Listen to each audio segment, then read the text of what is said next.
Boa noite, mais uma vez bem-vindos. Vamos começar o estudo de hoje agora sobre perispírito.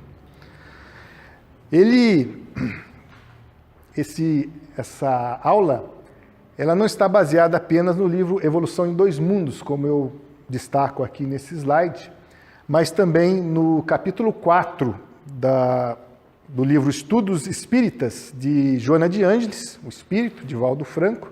Capítulo 4 só trata de perispírito. E temos também o livro de Perispírito, de Zalmino Zimmermann, que é outra referência, é um livro bastante grosso, que tem bastante informações, todas elas baseadas em revelações de espíritos. Ou seja, ela não tem como base nenhum estudo científico, porque nós não temos nenhum estudo científico para detectar o perispírito. Isso é fato. Nós vamos aqui discorrer um pouco sobre essas revelações, porque nós podemos, através do raciocínio, elaborar e deduzir alguns fatos que são importantes. Por exemplo, quando nós falamos de reencarnação, nós temos a questão do momento da ligação do espírito ao embrião que vai se formar. Em que momento se daria essa ligação? Por que isto é importante? Nós sabemos da existência da pílula do dia seguinte. Ela é abortiva ou não é abortiva? Se nós conseguíssemos saber o momento da ligação do espírito reencarnante ao seu novo corpo, depois de todo um processo que André Luiz descreve no livro Missionários da Luz, e que nós não estudaremos aqui neste curso, vemos que, através desse processo de miniaturização do perispírito,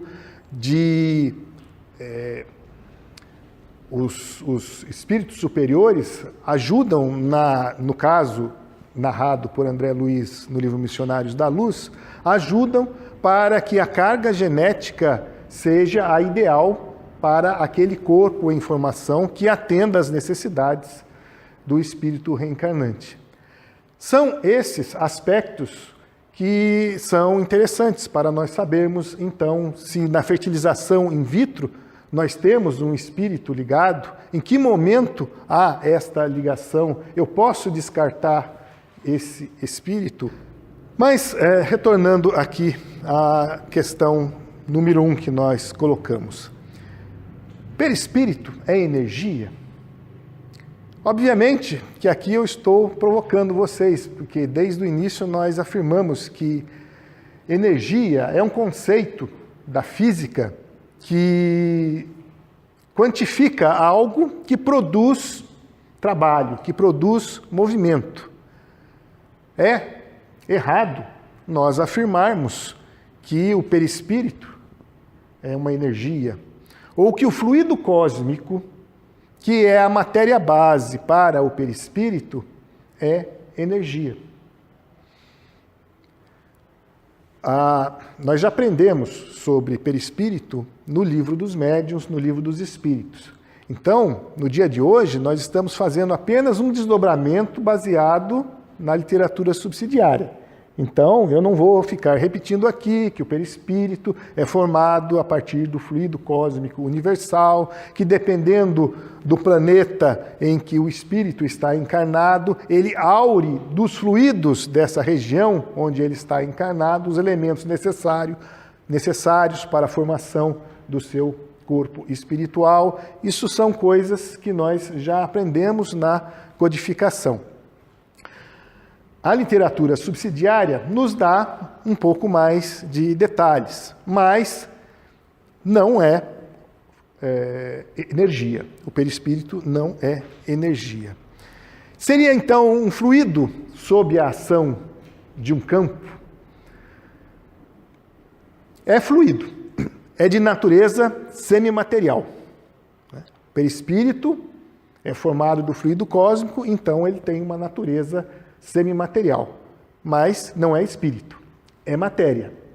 O espírito, ele pode irradiar-se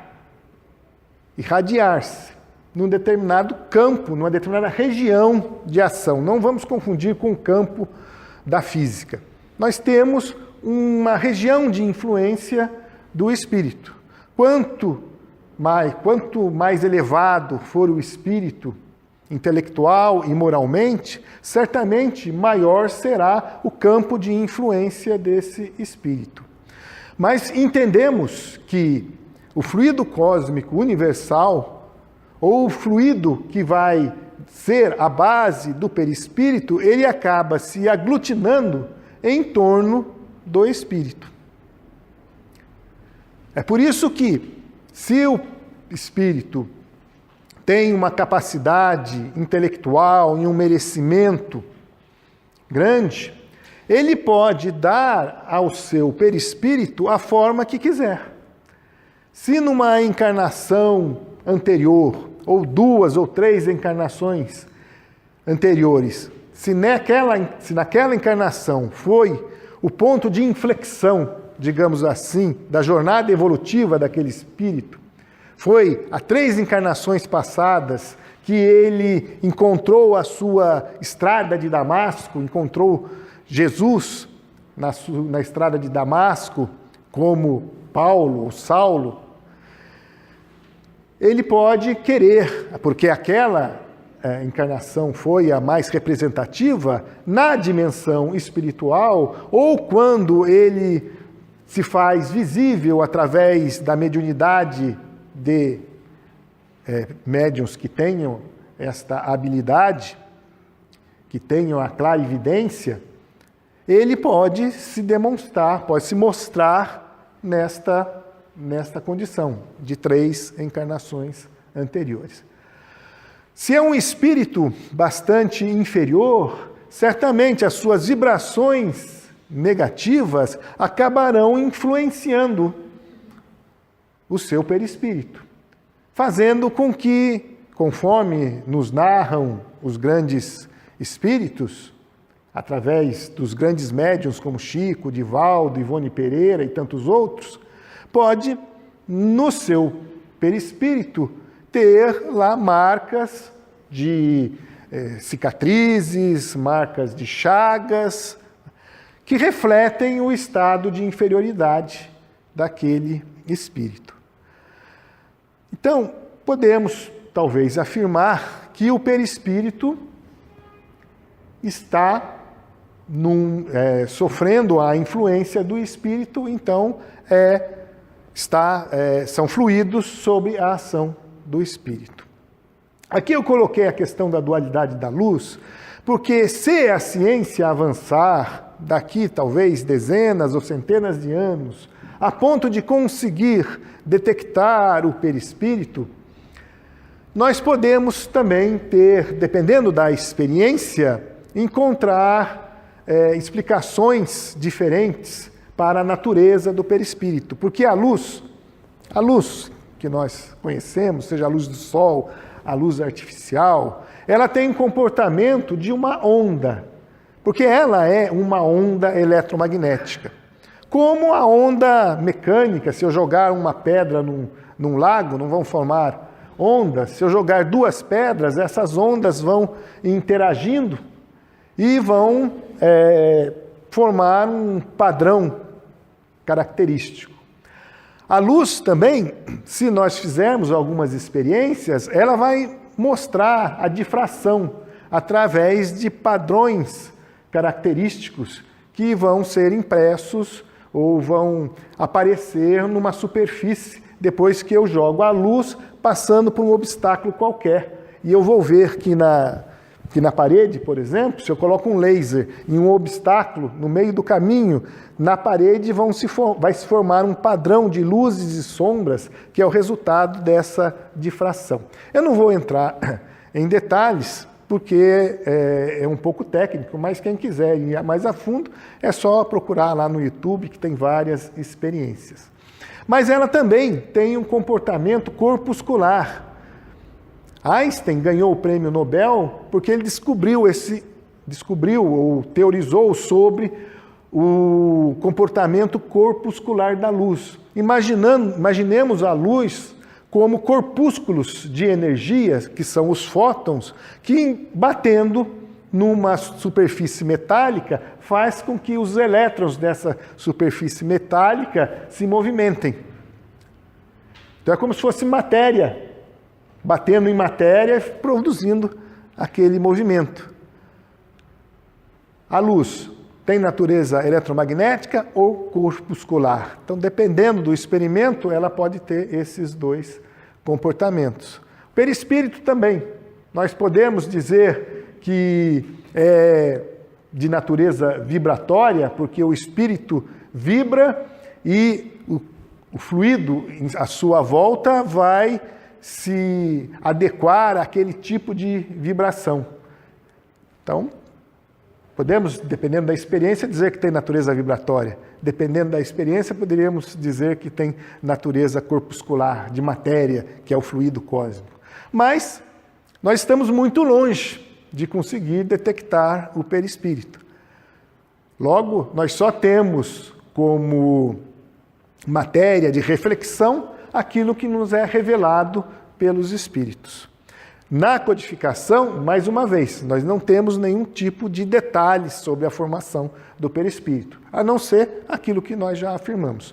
É feito do fluido cósmico universal e ele é sensível ao pensamento do espírito. Nós colocamos também algumas analogias aqui para que a gente pense. Não está diretamente relacionado ao perispírito, mas são questões que nos levam a pensar um pouco mais a fundo. Nós temos o caso de Phineas Gage, que foi um norte-americano que sofreu um acidente e uma barra de ferro perfurou o seu crânio e provocou um estrago no seu lobo frontal. O que aconteceu depois? Ele não morreu, ele sobreviveu. Mas, depois da convalescença, ele começou a ter comportamentos meio esquisitos. Ele, que era uma pessoa mais calma, passou a ser impulsivo. Às vezes, inconveniente. Na literatura sobre esse caso, na literatura médica, inclusive, às vezes há alguns exageros. Mas o fato é que houve uma alteração no seu comportamento. Daí nós podemos nos perguntar, mas quem pensa não é o cérebro, é o espírito. O espírito, porque o cérebro sofreu um trauma, ele muda o seu comportamento? Como é que seria isso? Um outro exemplo descoberto pelo médico francês Paul Broca, ele tinha um paciente que não conseguia, que tinha afasia, não conseguia articular as palavras, só falava tan. Daí veio essa expressão, né, tan-tan, às vezes caracterizando as pessoas que não conseguem se expressar de uma forma mais inteligente. Mas o fato é que ele era uma pessoa inteligente, ele só não conseguia falar. Ele conseguia se expressar de outras maneiras, pela escrita.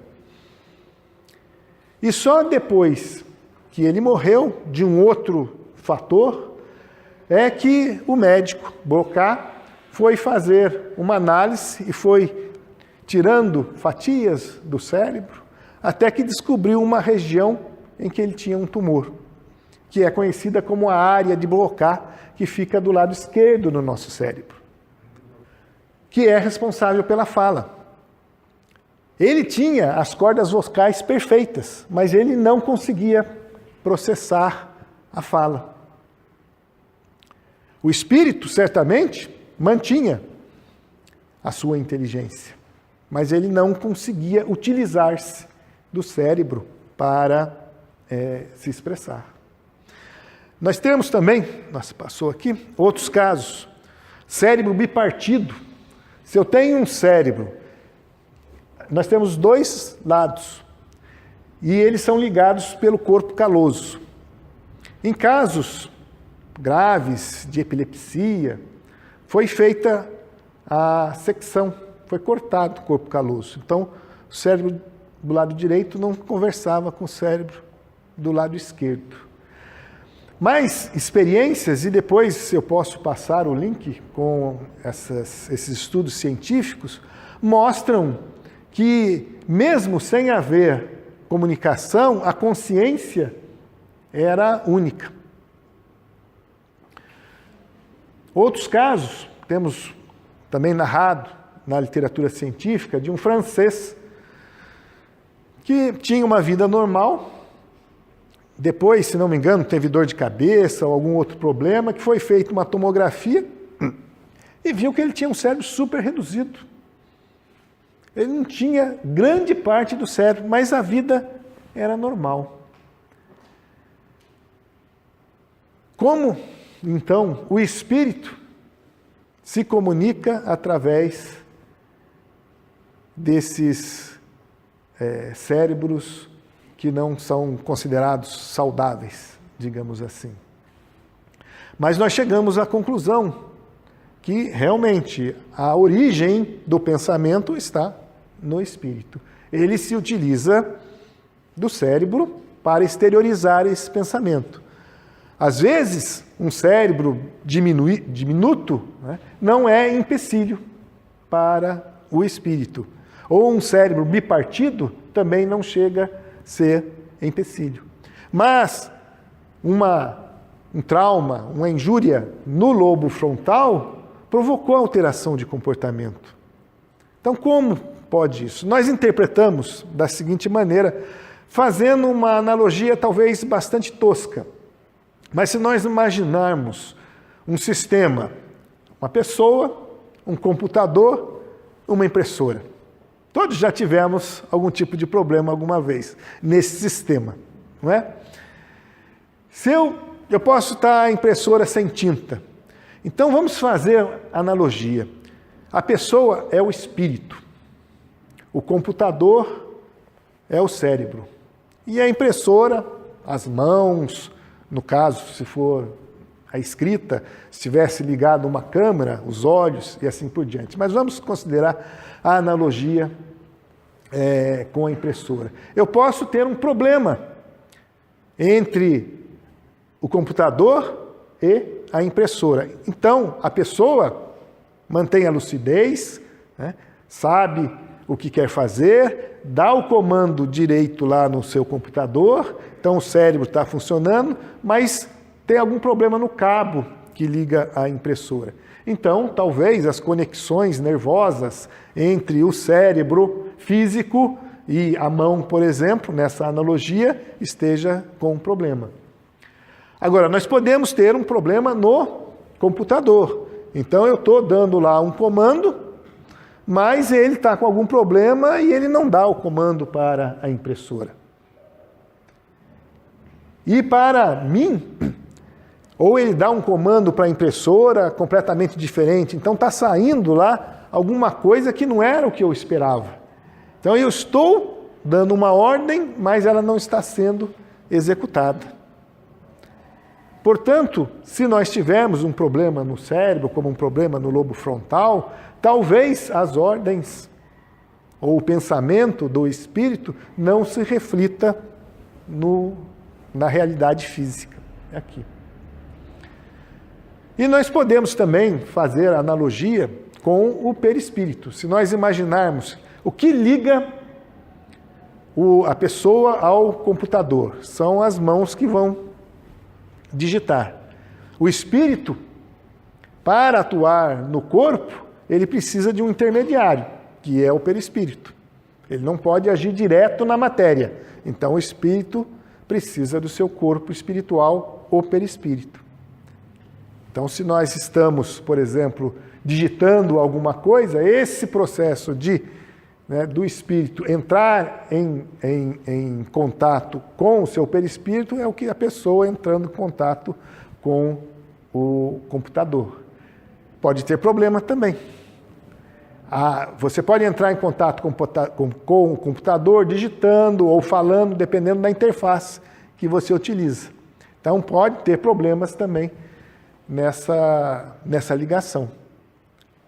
Portanto, nós também podemos ter problemas perispirituais, que são um reflexo do próprio espírito. Nós colocamos isto porque é interessante refletir, não é, sobre o nosso corpo físico, a nossa ligação com o espírito, e também para que possamos dialogar com pessoas que às vezes não creem nos espíritos, né, e têm essa dificuldade de compreender questões como nós levantamos há pouco. Continuando aqui,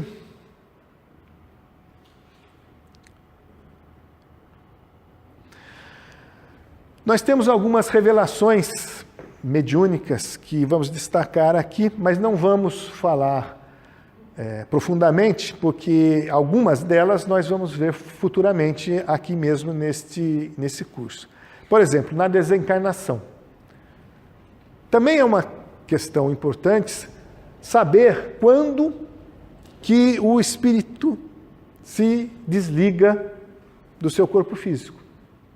Por que eu preciso saber disso? Nós temos a questão da doação de órgãos. Nós somos favoráveis ou não somos favoráveis à doação de órgãos? Nós somos favoráveis. É um ato de caridade. Mas nós somos favoráveis à eutanásia ou à ortotanásia? Nós sabemos a diferença?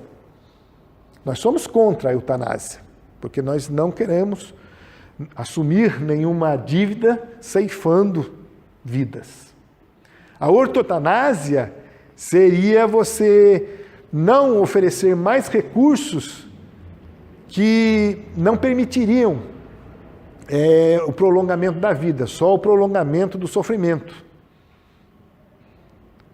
Você colocar a pessoa ligada numa máquina quando ela já não tem condições de manter as suas funções vitais funcionando. Até que ponto nós podemos permitir? Agora, não, eu sou contra qualquer tipo, não vou desligar a máquina. Então, você não pode ser favorável também à doação de órgãos. Porque nós precisamos do órgão vivo, né, para poder ser utilizado. Então, nós temos a morte cerebral, mas a morte cerebral ou a morte encefálica, nesse momento, eu já tenho o espírito desligado do corpo? São questões importantes para que nós tomemos uma posição. Né? No livro Obreiros da Vida Eterna, nós temos vários casos de desencarnação, que nós estudaremos posteriormente. Na vida espiritual, o corpo que é utilizado pelo espírito é o perispírito. É com ele que ele vai se mostrar aos encarnados e aos desencarnados.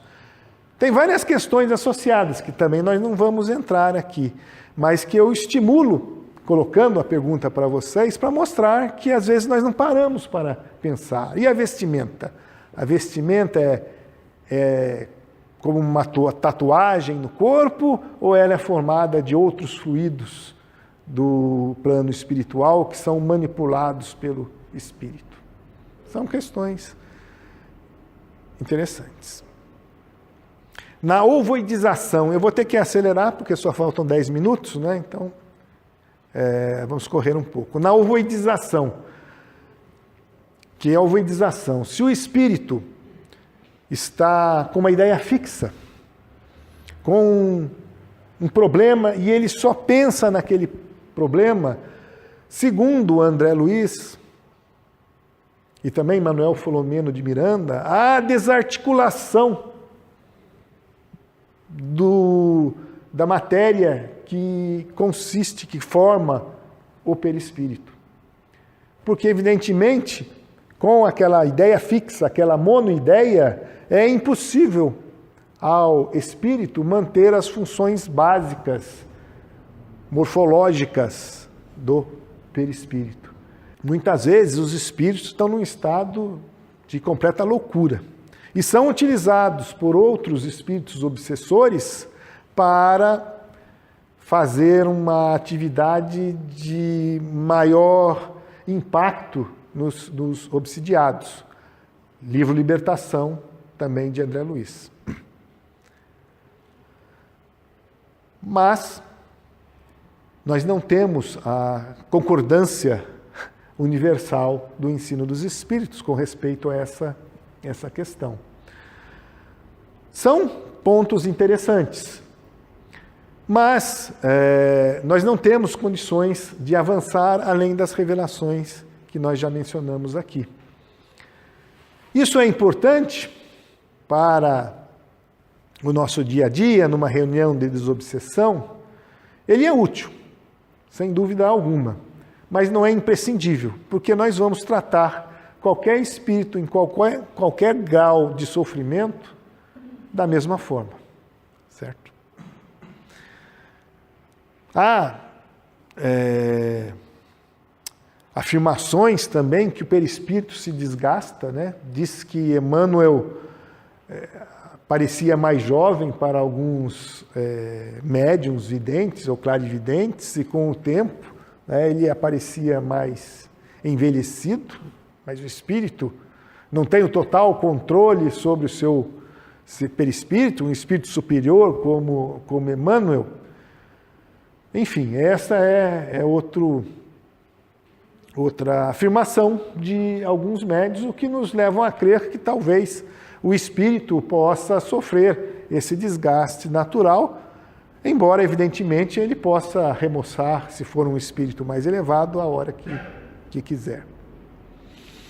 Na reencarnação, já falamos aqui, na evolução, no livro Evolução em Dois Mundos, André Luiz conta que antes do espírito ingressar à humanidade, nas expressões de vida mais inferiores, ou nos primatas, aquele corpo espiritual, porque independentemente do nosso grau evolutivo, seja nos reinos inferiores, nas formas inferiores de vida, o espírito, depois que se individualizou do princípio inteligente, adquiriu as condições para iniciar a sua jornada evolutiva nas primeiras formas de vida mais simples, unicelulares, ou mesmo antes disso, ele tem um envoltório fluídico. Não é o perispírito, mas tem um envoltório fluídico, que quando esse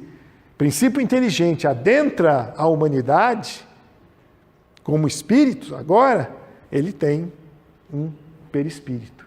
Mas nessa transição de formas de vida mais inferiores, primatas, até a humanidade, narra André Luiz, no livro Evolução em Dois Mundos, que operações eram feitas nesse envoltório fluídico para que a região das cordas vocais, por exemplo, fosse desenvolvida, para que pudesse, então, nessas formas de vida física, material, ter um desenvolvimento maior. Afinal, a fala, a comunicação é um salto evolutivo muito grande. Aura e centros vitais. Aura seria uma irradiação, ou do corpo físico, ou do perispírito. Mas o fato é que não existe nenhuma comprovação da existência da aura.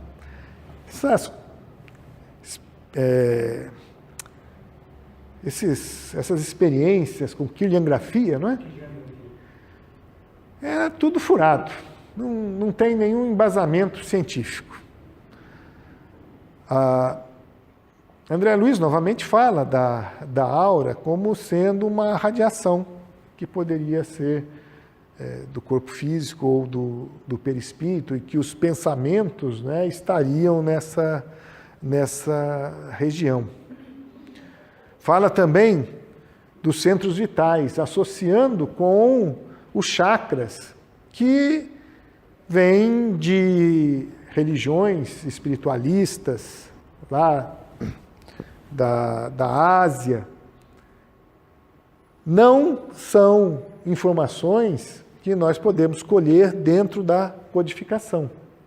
E também, embora Joana de Ângeles, também naquele capítulo 4, fala dos chakras, né, que são esses centros vitais de André Luiz, que seriam centros de energia dentro do perispírito, nós não sabemos o que fazer com essa informação, né?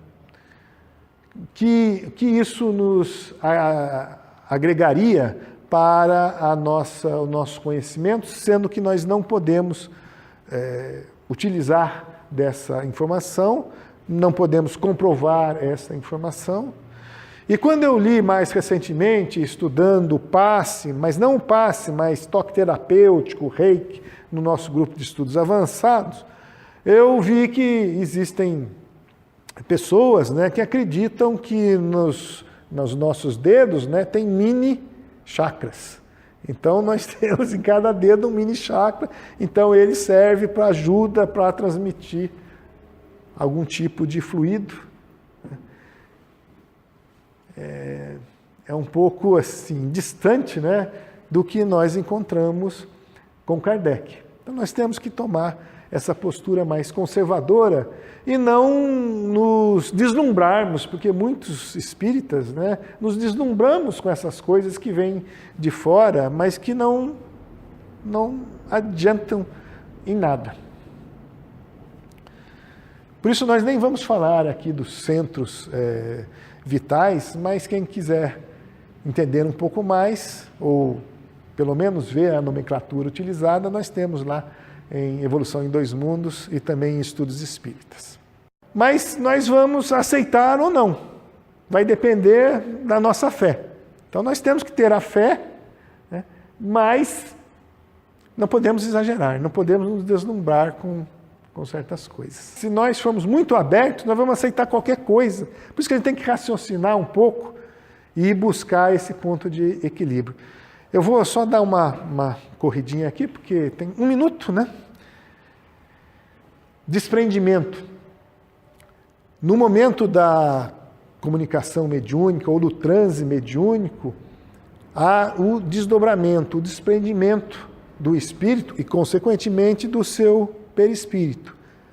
Segundo o livro Evolução em Dois Mundos, a ligação do cordão que liga o perispírito ao corpo físico está associada a essa fossa romboide. Novamente, é a mesma questão lá dos chakras. Está ou não está? Não sabemos. No sono, na mediunidade, né, o espírito pode se desprender, mantendo a sua forma, geralmente a da sua encarnação atual, ou se desencarnou da última encarnação, provavelmente por uma questão automática, né? Não sabemos. Nos efeitos físicos, também temos o perispírito. Aí nós podemos fazer uma analogia, não falei no início, quando falava de campo, é outra analogia também um pouco tosca, mas se nós pegarmos um ímã, colocarmos um papel por cima e jogarmos limalha de ferro, essa limalha vai se ordenar de acordo com as linhas do campo magnético, que estão entre o Polo Norte e o Polo Sul. Pegaram um ímã, por exemplo, em U, né? Num extremo o Polo Norte, no outro o Polo Sul, nós vamos ver que entre esses polos, né, a limalha de ferro vai se alinhar. Perispírito seria o ímã, o fluido cósmico universal, a limalha, e ela vai se alinhar naquele campo de ação equivalente ao campo magnético. É apenas uma analogia, não podemos afirmar que é correta. Duplo etéreo é outra questão complicada, porque alguns falam do corpo vital, que seria a própria vitalidade que nós temos no corpo físico e que, de alguma forma, poderia se exteriorizar. Na codificação, nós só temos menção, no caso de bicorporeidade, ao equivalente ao corpo vital ou ao duplo etéreo. No laboratório do mundo invisível também se fala de duplo etéreo, mas está relacionado a objetos. Aqui, falando exclusivamente ao espírito, por exemplo, está encarnado, dormindo, se desdobra, aparece em outro lugar e é visto por outras pessoas, não médiuns, videntes ou clarividentes, é visto por pessoas comuns. Provavelmente ele se materializou com os seus próprios fluidos, dos fluidos do seu próprio corpo ou de outros que recebeu, como no caso de materialização. Mas essa é uma hipótese, mas na codificação só temos esse caso de bicorporeidade e não se desenvolve mais. Já deu hora, o pessoal já está atrasado para a reunião, então, mais uma vez, obrigado.